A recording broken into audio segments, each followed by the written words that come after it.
Okay, so the point of this drill is to get one shot to the body, one shot to the head, in as little time as possible.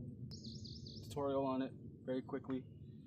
I'm going to draw, get target, pull trigger, pull trigger. I've got 2 rounds in here. Alright. Just gonna go through the motions. I'm not going for time right now. I'm going for mechanics. So draw, out, target acquisition, shoot, target acquisition, shoot.